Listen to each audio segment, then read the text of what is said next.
Chapter 33, The Prince's Tale. Harry remained kneeling at Snape's side, simply staring down at him until quite suddenly, a high, cold voice spoke so close to them that Harry jumped to his feet, the flask gripped tightly in his hands, thinking that Voldemort had re-entered the room. Voldemort's voice reverberated from the walls and floor, and Harry realized that he was talking to Hogwarts and to all the surrounding area. But the residents of Hogsmeade and all those still fighting in the castle would hear him as clearly as if he stood beside them, his breath on the back of their necks, a death blow away. "You have fought," said the high, cold voice, "valiantly. Lord Voldemort knows how to value bravery. Yet you have sustained heavy losses. If you continue to resist me, you will all die one by one. I do not wish this to happen. Every drop of magical blood spilled is a loss and a waste. Lord Voldemort is merciful. I command my forces to retreat immediately. You have 1 hour. Dispose of your dead with dignity. Treat your injured. I speak now, Harry Potter, directly to you. You have permitted your friends to die for you rather than face me yourself. I shall wait for 1 hour in the Forbidden Forest. If, at the end of that hour, you have not come to me, have not given yourself up, then battle recommences. This time, I shall enter the fray myself, Harry Potter, and I shall find you, and I shall punish every last man, woman, and child who has tried to conceal you from me. 1 hour. Both Ron and Hermione shook their heads frantically, looking at Harry. Don't listen to him, said Ron. It'll be all right, said Hermione wildly. Let's get back to the castle. If he's gone to the forest, we'll need to think of a new plan. She glanced at Snape's body, then hurried back to the tunnel entrance. Ron followed her. Harry gathered up the invisibility cloak, then looked down at Snape. He did not know what to feel, except shock at the way Snape had been killed, and the reason for which it had been done. They crawled back through the tunnel, none of them talking, and Harry wondered whether Ron and Hermione could still hear Voldemort ringing in their heads as he could. You have permitted your friends to die for you rather than face me yourself. I shall wait for 1 hour in the Forbidden Forest. 1 hour. Small bundles seemed to litter the lawn at the front of the castle. It could only be an hour or so from dawn, yet it was pitch black. The three of them hurried toward the stone steps. A lone clog the size of a small boat lay abandoned in front of them. There was no other sign of Grupp or of his attacker. The castle was unnaturally silent. There were no flashes of light now, no bangs or screams or shouts. The flagstones of the deserted entrance hall were stained with blood. Emeralds were still scattered all over the floor, along with pieces of marble and splintered wood. Part of the banisters had been blown away. Where is everyone? Whispered Hermione. Ron led the way to the great hall. Harry stopped in the doorway. The house tables were gone and the room was crowded. The survivors stood in groups, their arms around each other's necks. The injured were being treated upon the raised platform by Madame Pomfrey and a group of helpers. Ferenz was amongst the injured. His flank poured blood, and he shook where he lay, unable to stand. The dead lay in a row in the middle of the hall. Harry could not see Fred's body because his family surrounded him. George was kneeling at his head. Mrs. Weasley was lying across Fred's chest, her body shaking. Mr. Weasley stroking her hair while tears cascaded down his cheeks. Without a word to Harry, Ron and Hermione walked away. Harry saw Hermione approach Ginny, whose face was swollen and blotchy, and hug her. Ron joined Bill, Fleur, and Percy, who flung an arm around Ron's shoulders. As Ginny and Hermione moved closer to the rest of the family, Harry had a clear view of the bodies lying next to Fred. Remus and Tonks, pale and still and peaceful looking, apparently asleep beneath the dark enchanted ceiling. The great hall seemed to fly away, become smaller, shrink, as Harry reeled backward from the doorway. He could not draw breath. He could not bear to look at any of the other bodies to see who else had died for him. He could not bear to join the Weasleys, could not look into their eyes, when if What if he had given himself up in the first place? Fred might never have died.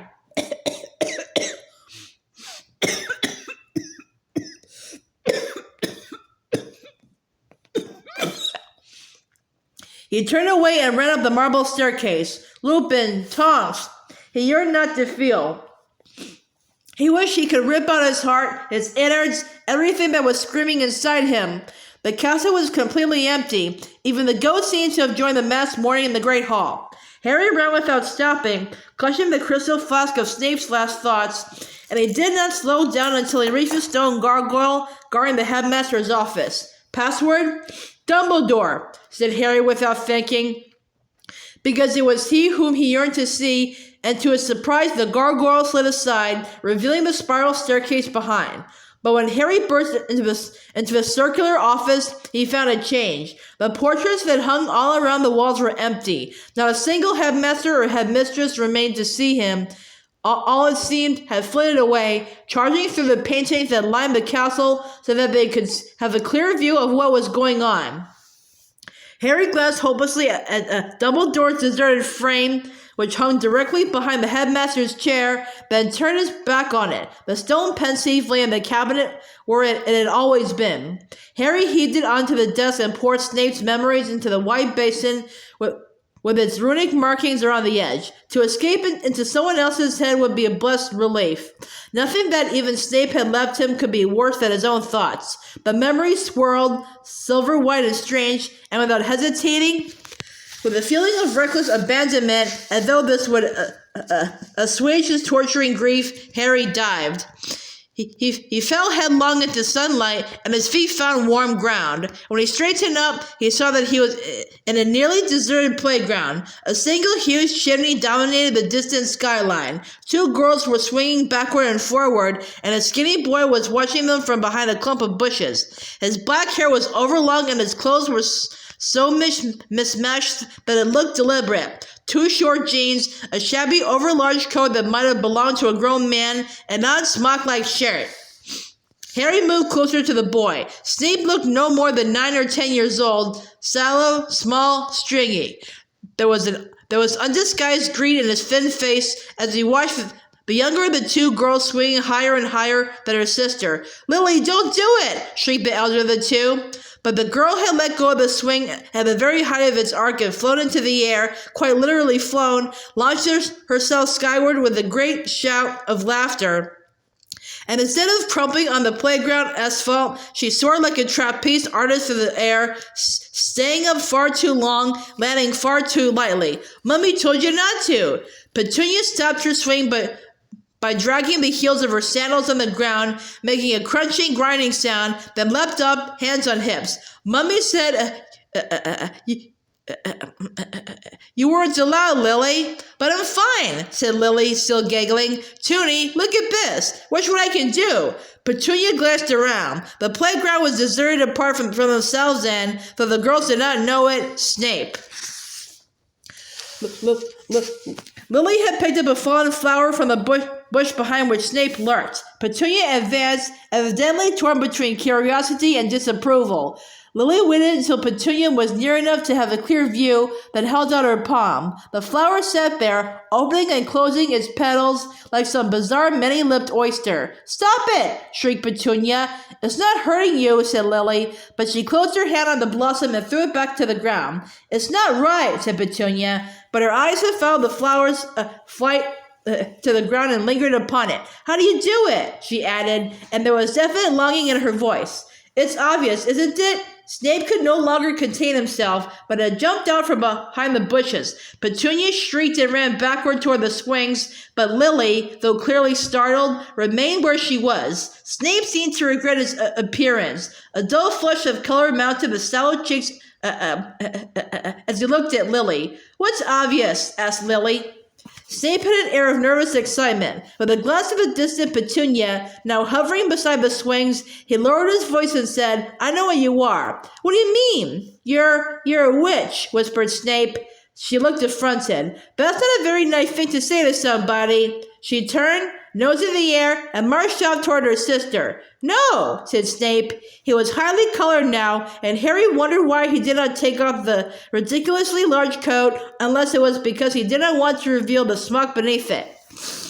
He flapped after the girls, looking ludicrously bat-like like his older self. The sisters considered him, united in disapproval, both holding one onto one of the swing poles as though it was a safe place in tag. You are, said Snape to Lily. You are a witch. I've been watching you for a while, but there's nothing wrong with that. My mom's one, and I'm a wizard. Petunia's laugh was like cold water. Wizard, she shrieked. Her courage returned now that she had recovered from the shock of his unexpected appearance. I know who you are. You're that Snape boy. They lived down Spinner's End by the river, she told Lily, and it was evident from her tone that she considered the address a poor recommendation. Why have you been spying on us? Haven't been spying, said Snape, hot and uncomfortable and dirty-haired in the bright sunlight. Wouldn't spy on you anyway, he added spitefully. You're a muggle. Though Petunia evidently did not understand the word, she could hardly mistake the tone. Lily, come on, we're leaving, she said shrilly. Lily obeyed her sister at once, glaring at Snape as she left. He stood watching them as they marched through the playground gate, and Harry, the only one left to observe him, recognized Snape's bitter disappointment and understood that Snape had been planning this moment for a while and that it had all gone wrong. The scene dissolved, and before Harry knew it, reformed around him. He was now in a small thicket of trees. He could see a sunlit river glittering through their trunks. The shadows cast by the trees made a basin of cool green shade. Two children sat facing each other, cross-legged on the ground. Snape had removed his coat now. His odd smock looked less peculiar in the half-light. And the ministry can punish you if you do magic outside school. You get letters. But I have done magic outside school. We're all right. We haven't got wands yet. They let you off when you're a kid and you can't help it. But once you're 11, he nodded importantly, and they start training you, then you've got to go careful. There was a little silence. Lily had picked up a fallen twig and twirled it in the air, and Harry knew that she was imagining sparks trailing from it. Then she dropped a twig, leaned in toward the boy, and said, It is real, isn't it? It's not a joke? Petunia says you're lying to me. Petunia said there isn't a Hogwarts. It is real, isn't it? It's real for us, said Snape, not for her. But we'll get the letter, you and me. Really? Whispered Lily. Definitely, said Snape, and even with his poorly cut hair and his odd clothes, he struck an oddly impressive figure sprawled in front of her, brimful of confidence in his destiny.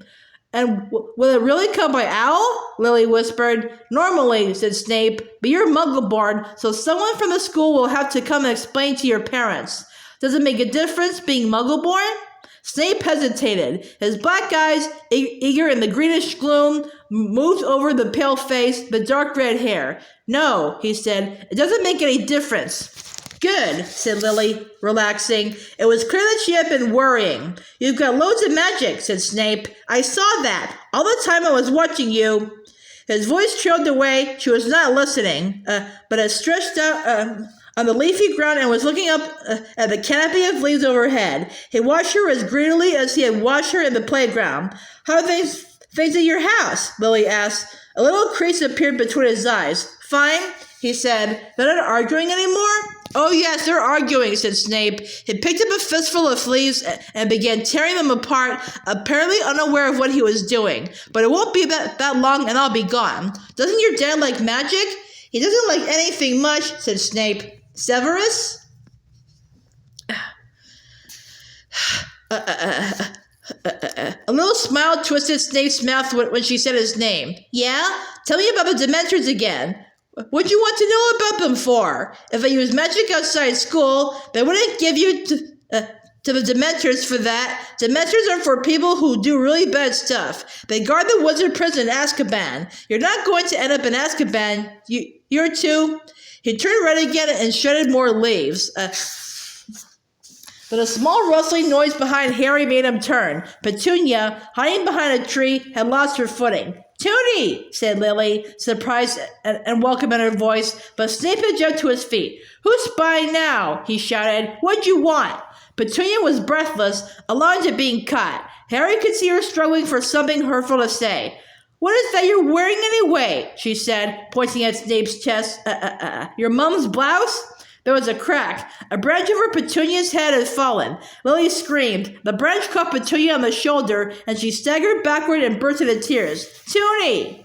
But Petunia was running away. Lily rounded on Snape. Did you make that happen? No? He looked both defiant and scared. You did! She was backing away from him. You did! You hurt her! No, I didn't! But the lie did not convince Lily. After one last burning look, she ran from the little thicket off after her sister, and Snape looked miserable and confused. And the scene reformed. Harry looked around. He was on platform 9 3/4, and Snape stood beside him, slightly hunched next to a thin, sallow-faced, sour-looking woman who greatly resembled him. Snape was staring at a family of 4 a short distance away. The two girls stood a little apart from their parents. Lily seemed to be pleading with her sister. Harry moved closer to listen. I'm sorry, Toonie. I'm sorry. Listen. She caught her sister's hand and held tight to it, even though Petunia tried to pull it away. Maybe once I'm there. No, listen, Toonie. Maybe once I'm there, I'll be able to go to Professor Dumbledore and persuade him to change his mind. I don't want to go, said Petunia, and she dragged her hand back out of her sister's grasp. You think I want to go to some stupid castle and learn to be Her pale eyes roved over the platform, over the cats mewling in their owner's arms, over the owls fluttering and hooting at each other in cages, over the students, some already in their long black robes, loading trunks onto the scarlet steam engine or else greeting one another with glad cries after summer apart. You think I want to be a freak? Lily's eyes filled with tears as Petunia succeeded in tugging her hand away. I'm not a freak, said Lily. That's a horrible thing to say. That's where you're going, said Petunia with relish. A special school for freaks. You and that Snape boy, weirdos, that's what you two are. It's good you're being separated from normal people. It's for our safety. Lily glanced toward her parents, who were looking around the platform with an air of wholehearted enjoyment, drinking in the scene. But she looked back at her sister, and her voice was low and fierce. You didn't think it was such a freak school when you wrote to the headmaster and begged him to take you. Petunia turned scarlet. Beg? I didn't beg. I saw his reply. It was very kind. You shouldn't have read, whispered Petunia. That was my private. How could you? Lily gave herself away by half glancing toward where Snape stood nearby. Petunia gasped. That boy found it. You and that boy have been sneaking in my room. No, not sneaking. Now Lily was on the defensive. Severus saw the envelope, and he couldn't believe a muggle could have contacted Hogwarts, that's all. He said there must be wizards working undercover in the postal service who take care of... Apparently, wizards poke their noses in everywhere, said Petunia, now as pale as she had been flushed. Freak! She spat at her sister, and she flounced off to where her parents stood. The scene dissolved again. Snape was hurrying along the corridor of the Hogwarts Express as they clattered through the countryside. He had already changed into his school robes, had perhaps taken the first opportunity to take off his dreadful muggle clothes. At last he stopped outside a compartment in which a group of rowdy boys were talking. Hunched in a corner seat beside the window was Lily, her face pressed against the window pane. Snape slid open the compartment door and sat down opposite Lily. She glanced at him and then looked back out of the window. She had been crying. I don't want to talk to you, she said in a constricted voice. Why not? Toonie hates me because we saw that letter from Dumbledore. So what?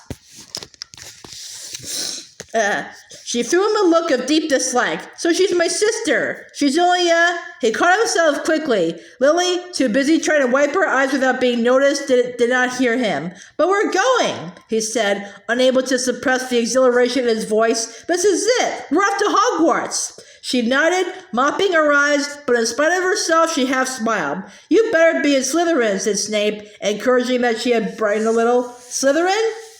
One of the boys sharing the compartment, who had showed no interest at all in Lily or Snape until that point, looked around at the word, and Harry, whose attention had been focused entirely on the two beside the window, saw his father. Slight black hair like Snape, but with indefinable air of having been well cared for, even adored, but Snape so conspicuously laughed. Who wants to be a Slytherin? I think I'd leave, wouldn't you? James asked the boy lounging on the seats opposite him, and with a jolt, Harry realized that it was Sirius. Sirius did not smile. My whole family have been a Slytherin, he said. Blimey, said James, and I thought you seemed all right. Sirius grinned. Maybe I'll break the tradition. Where are you heading? If you've got the choice. James lifted an invisible sword. Gryffindor, where dwell the brave at heart, like my dad. Snape made a small disparaging noise. James turned on him. Got a problem with that? No, said Snape, though a slight sneer said otherwise. If you'd rather be brawny than brainy, where you're hoping to go,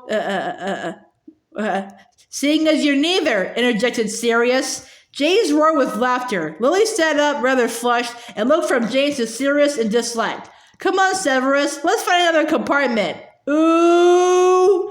James and Sirius imitated her lofty voice. James tried to trip Snape as he passed. See you, Snivelus, a voice called, as the compartment door slams, and the scene dissolved once more. Harry was standing right behind Snape as they faced the candlelit house tables lined with rapt faces. But Professor McGonagall said, Evans, Lily. He watched his mother walk forward on trembling legs and sit down upon the rickety stool. Professor McGonagall dropped the sorting hat onto her head, and barely a second after it had touched the dark red hair, the hat cried, Gryffindor! Harry heard Snape let out a tiny groan. Lily took off the hat, handed it back to Professor McGonagall, then hurried toward the cheering Gryffindors, but as she went, she glanced back at Snape, and there was a sad little smile on her face. Harry saw Sirius move up the bench to make room for her. She took one look at him, seemed to recognize him from the train, folded her arms, and firmly turned her back on him. The roll call continued. Harry watched Lupin, Pettigrew, and his father join Lily and Sirius at the Gryffindor table. At last, when only a dozen students remained to be sorted, Professor McGonagall called Snape. Harry walked with him to the stool, watched him place the hat upon his head. Slytherin! Cried the sorting hat. And Severus Snape moved off to the other side of the hall, away from Lily, to where the Slytherins were cheering him, to where Lucius Malfoy, a prefect badge gleaming upon his chest, patted Snape on the back as he sat down beside him. And the scene changed.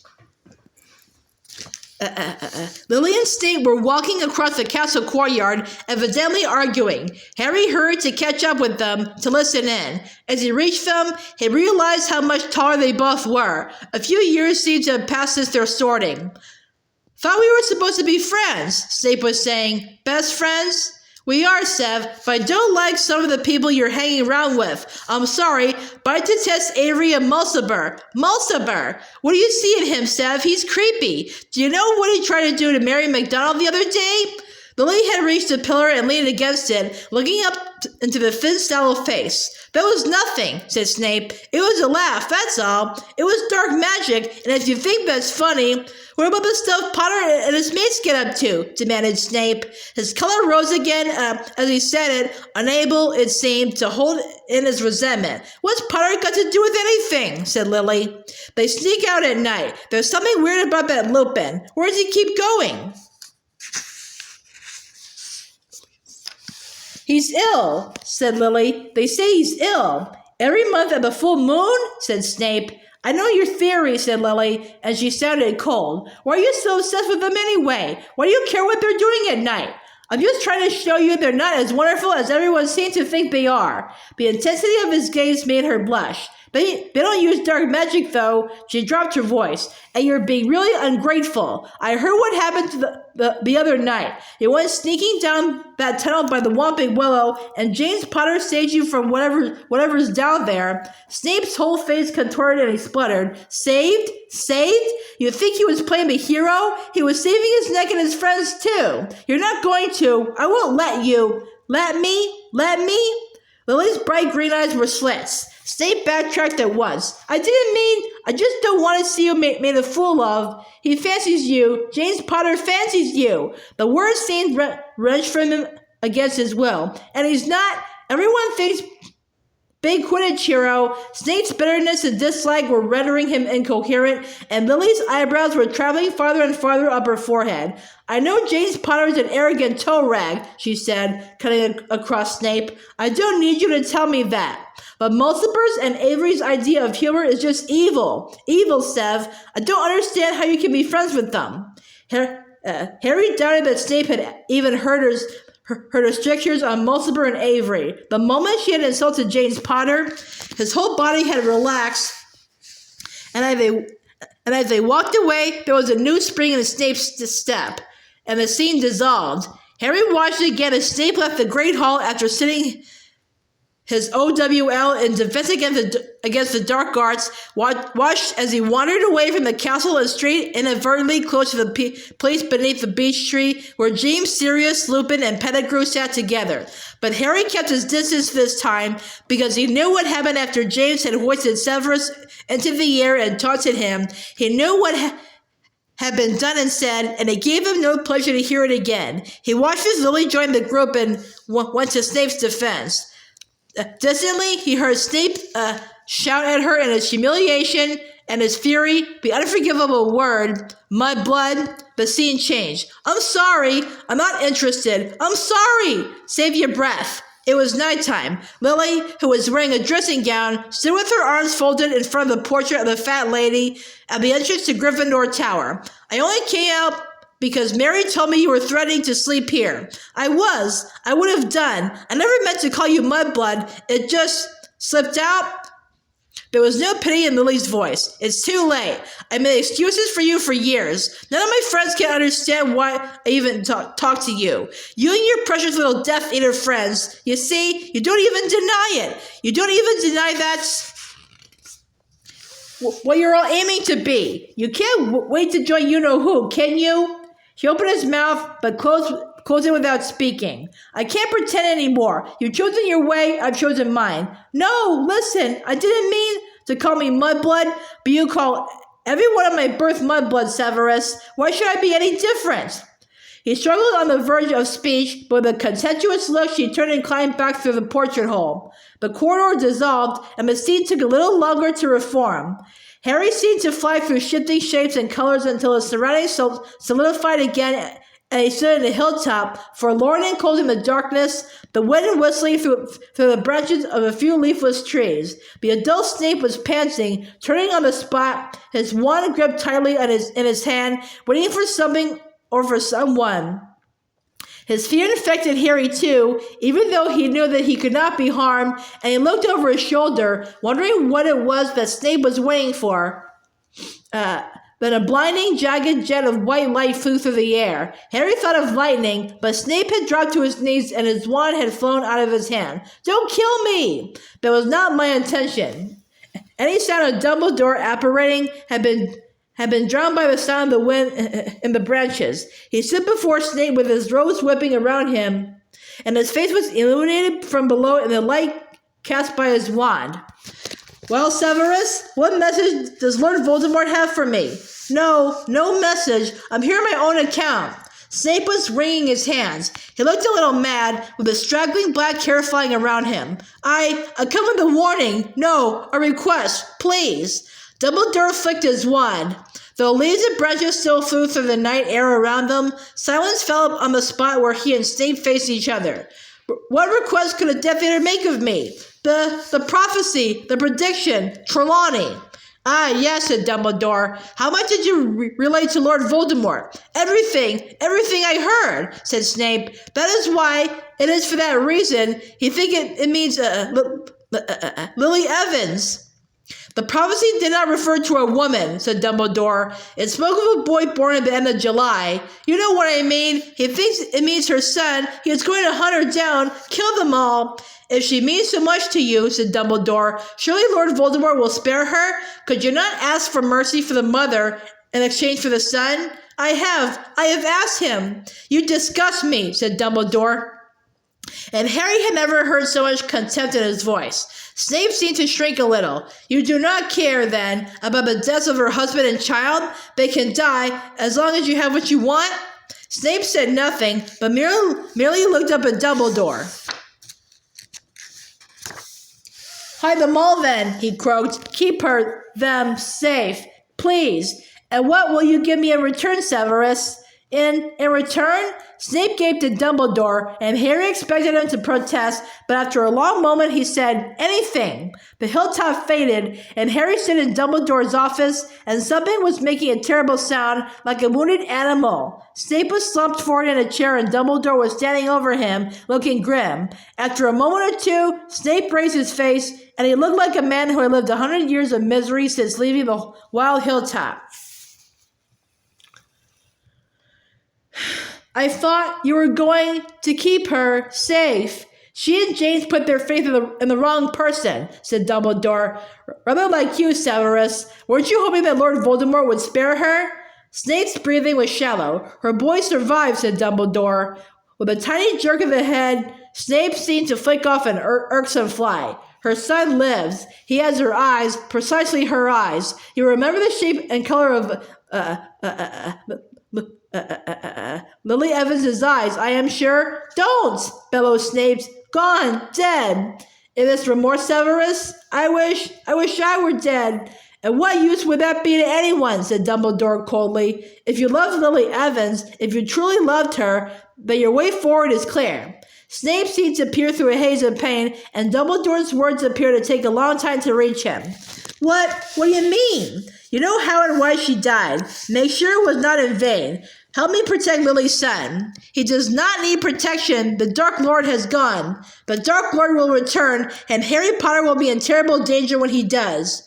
There was a long pause, and slowly Snape regained control of himself, mastered his own breathing. At last he said, very well, but never tell, Dumbledore. This must be between us. Swear it. I cannot bear, especially Potter's son. I want your word.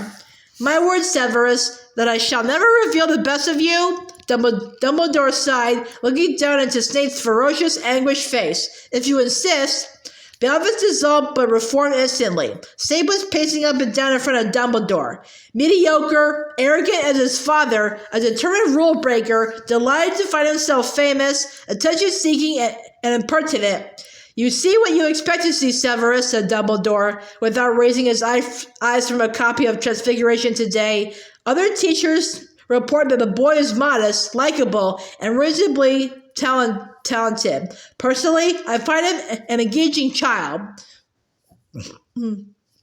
Dumbledore turned the page and said without looking up, keep an eye on Quirrell, won't you? A whirl of color, and now everything darkened, and Snape and Dumbledore stood a little apart in the entrance hall, while the last stragglers for the Yule Ball passed them on their way to bed. Well, murmured Dumbledore.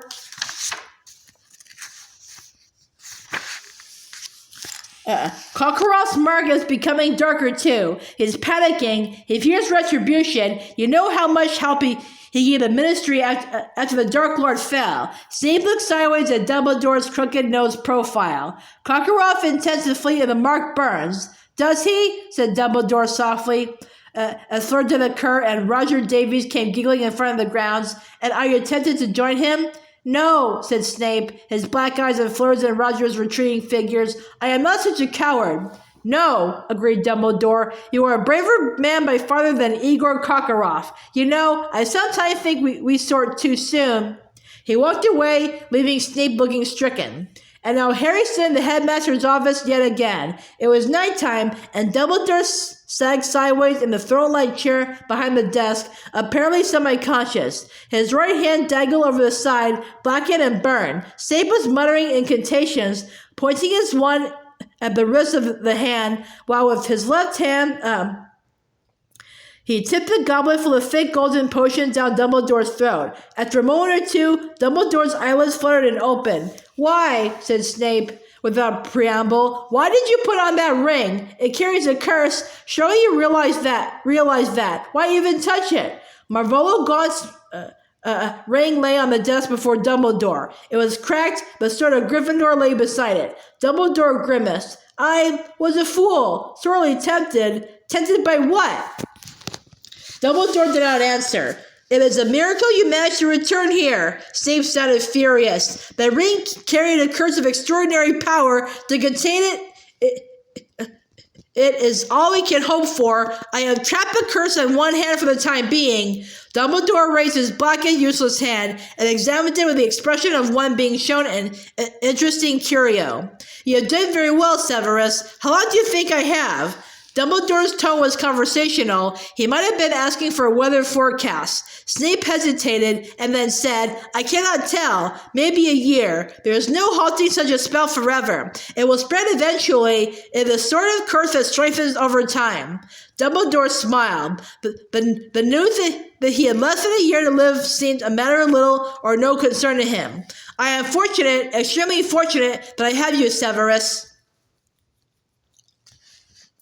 If you had only summoned me a little earlier, I might have been able to do more, buy you more time, said Snape furiously. He looked down at the broken ring of the sword. Did you think that breaking the ring would break the curse?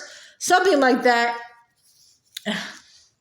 I was delirious, no doubt, said Dumbledore. With an effort, he straightened himself in his chair. Well, really, this makes matters much more straightforward. Snape looked utterly perplexed. Dumbledore smiled. I refer to the plan Lord Voldemort is revolving around me. His plan to have the poor Malfoy boy murder me. Snape sat down in the chair Harry had so often occupied across the desk from Dumbledore. Harry could tell that he wanted to say more on the subject of Dumbledore's cursed hand, but the other held it up in polite refusal to discuss the matter further. Scowling, Snape said, the Dark Lord does not expect Draco to succeed. This is merely punishment for Lucius's recent failures. Slow torture for Draco's parents while they watch him fail and pay the price. In short, the boy has had a death sentence pronounced upon him as surely as I have, said Dumbledore. Now, I should have thought the natural successor to the job, once Draco fails, is yourself. There was a short pause. That, I think, in the Dark Lord's plan. Lord Voldemort foresees a moment in the near future when he will not need a spy at Hogwarts. He believes the school will soon be in his grasp, yes. And if it does fall into his grasp, said Dumbledore, almost, it seemed, as an aside, I have your word that you will do all in your power to protect the students of Hogwarts? Snape gave a stiff nod. Good. Now then, your first priority will be to discover what Draco is up to. A frightened teenage boy is a danger to others as well as to himself. Offer him help and guidance he ought to accept. He likes you, much less since his father has lost favor. Draco blames me. He thinks I have usurped Lucius's position. All the same, try. I am concerned less for myself, for accidental victims of whatever schemes might occur to the boy. Ultimately, of course, there's only one thing to be done if we are to save him from Lord Voldemort's wrath. Snape raised his eyebrows and his tone was sardonic as he asked, Are you intending to let him kill you? Certainly not. You must kill me. There was a long silence, broken only by an odd clicking noise. Fawkes Phoenix was gnawing a bit of cuttlebone. Would you like me to do it now? Asked Snape, his voice heavy with irony. Or would you like a few moments to compose an epitaph? Oh, not quite yet, said Dumbledore, smiling. I dare say the moment will present itself in due course. Given what has happened tonight, he indicated his withered hand, we can be sure that it will happen within a year. If you don't mind dying, said Snape roughly, why not let Draco do it? That boy's soul is not yet so damaged, said Dumbledore. I would not have it ripped apart on my account. And my soul, Dumbledore? Mine? You alone know whether it will harm your soul to help an old man avoid pain and humiliation, said Dumbledore. I ask this one great favor of you, Severus, because death is coming for me as surely as the Charlie Cannons will finish bottom of this year's league. I confess I should prefer a quick, painless exit to the protracted and messy affair it will be if, for instance, Greyback is involved. I hear Voldemort has recruited him, or dear Bellatrix, who likes to play with her food before she eats it. His tone was light, but his blue eyes pierced Snape as they had frequently pierced Harry, and though the soul they discussed was visible to him. At last Snape gave another curt nod. Dumbledore seemed satisfied. Thank you, Severus. The elves disappeared, and now Snape and Dumbledore were strolling together in the deserted castle grounds by twilight.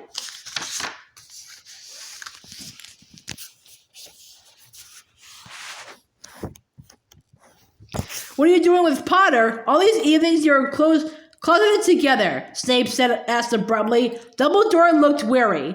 Why? You aren't trying to give him more detention, Severus? The boy will soon have spent more time in detention than now. He is his father over again, in looks perhaps, but his deepest nature is much more like his mother's. I spend time with Harry because I have things to discuss with him, information I must give him before it is too late. Information, repeated Snape. You trust him. You do not trust me. It is not a question of trust. I have, as we both know, limited time. It's essential that I give the boy enough information for him to do what he needs to do. And why may I not have the same information? I prefer not to put all my secrets in one basket, particularly not a basket that spends so much time dangling on the arm of Lord Voldemort. Which I do on your orders, and you do it extremely well. Do not think by underestimating the constant danger in which you place yourself, Severus, to give Voldemort what appears to be valuable information while withholding the essentials is a job I would entrust to nobody but you. Yet you can find much more in a boy who is incapable of occlumency, whose magic is mediocre, and who has a direct connection into the Dark Lord's mind. Voldemort fears the connection, said Dumbledore. Not so long ago, he had one small taste of what truly sharing Harry's mind means to him. It was pain. It was pain such as he had never experienced. He will not try to possess Harry again, I am sure of it. Not in that way. I don't understand. Lord Voldemort's soul, maimed as it is, cannot bear close contact with a soul like Harry's. Like a tongue on frozen steel, like flesh and flame. Souls? We were talking of minds. In the case of Harry and Lord Voldemort, to speak of one is to speak of the other. Dumbledore glanced around to make sure that they were alone. They were close by the Forbidden Forest now, but there was no sign of anyone near them. After you have killed me, Severus, you refuse to tell me everything, yet you expect the small service of me, snarled Snape, and real anger flared in his thin face now. You take a great deal for granted, Dumbledore. Perhaps I have changed my mind. You gave me your word, Severus. And while we are talking about services you owe me, I thought you agreed to keep a close eye on our young Slytherin friend? Snape looked angry, mutinous. Dumbledore sighed. Come to my office tonight, Severus, at 11, and you shall not complain that I have no confidence in you. They were back in Dumbledore's office, the windows dark, and Fawkes sat silent as Snape sat quite still, as Dumbledore walked around him, talking. Harry must not know, not until the last moment, not until it is necessary. Otherwise, how could he have the strength to do what must be done? But what must he do? That's between Harry and me. Now listen closely, Severus. There will come a time after my death. Do not argue. Do not interrupt. There will come a time when Lord Voldemort will seem to fear for the life of a snake. For Nagini? Snape looked astonished. Precisely. If there comes a time when Lord Voldemort stops sending that snake forth to do his bidding, but keeps it safe beside him under magical protection, then I think it will be safe to tell Harry. Tell him what? Dumbledore took a deep breath and closed his eyes. Tell him that on the night Lord Voldemort tried to kill him, when Lily cast her own life between them as a shield, the killing curse rebounded upon Lord Voldemort, and a fragment of Voldemort's soul was blasted apart from the whole and latched itself onto the only living soul left in that collapsing building. Part of Lord Voldemort lives inside Harry, and it is that which gives him the power of speech with snakes and a connection with Lord Voldemort's mind that he has never understood. And while this fragment of soul, unmissed by Voldemort, remains attached to and protected by Harry, Lord Voldemort cannot die. Harry seemed to be watching the two men from one end of a long tunnel. They were so far away from him, their voices echoing strangely in his ears. So the boy must die? Asked Snape quite calmly. And Voldemort himself must do it, Severus. That is essential. Another long silence. But Snape said, I thought all these years that we were protecting him for her, for Lily. We have protected him because it has been essential to teach him to raise him, to let him try his strength, said Dumbledore, his eyes still tight shut. Meanwhile, the connection between them grows even stronger, a parasitic growth. Sometimes I have thought he suspected himself. If I know him, he will have arranged matters so that when he does set out to meet his death, it will truly mean the end of Voldemort. Dumbledore opened his eyes. Snape looked horrified. You have kept him alive so that he could die at the right moment? Don't be shocked, Severus. How many men and women have you watched die? Lately, only those whom I could not save, said Snape. He stood up. You have used me. Meaning? I have spied for you and lied for you, put myself in mortal danger for you. Everything was supposed to be kept to keep Lily Potter's son safe. Now you tell me you have been raising him like a pig for slaughter. But this is touching, Severus, said Dumbledore seriously. Have you grown to care for the boy after all? For him? Shouted Snape. Expecto Patronum! From the tip of his wand burst the silver dough. She landed on the office floor, bounded once across the office, and started out of the window. Dumbledore watched her fly away, and as her silvery glow faded, he turned back to Snape, and his eyes were full of tears. After all this time? Always, said Snape. And the scene shifted. Now, Harry saw Snape talking to the portrait of Dumbledore behind his desk. You'll have to give Voldemort the correct date of Harry's departure from his aunt and uncle, said Dumbledore. Not to do so will raise suspicion when Voldemort believes you so well informed. However, you must plant the idea of decoys that, I think, ought to ensure Harry's safety. Try confronting Mundungus Fletcher. And Severus, if you are forced to take part in the chase, be sure to act your part convincingly. I am counting upon you to remain in Lord Voldemort's good books as long as possible, or Hogwarts will be left to the mercy of the Carrows. Now Snape was head-to-head with Mundungus in an unfamiliar tavern, Mundungus's face looking curiously blank, Snape frowning in concentration. You will suggest to the Order of the Phoenix, Snape murmured, but they use decoys, Polyjuice potion, identical Potters. Is the only thing that might work. You will forget that I have suggested this. You will present it as your own idea. You understand? I understand, murmured Mundungus, his eyes unfocused. Now Harry was fighting alongside Snape on a broomstick through a clear dark night. He was accompanied by other hooded Death Eaters, and ahead were Lupin and Harry, who was really George. A Death Eater moved ahead of Snape and raised his wand, pointing it directly at Lupin's back. Sectum Sempra! Shouted Snape.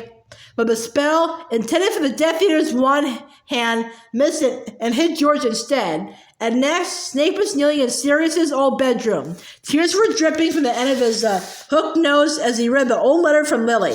The second page carried only a few words. Could ever have been friends with Gellert Grindelwald. I think her mind's going, personally. Lots of love, Lily.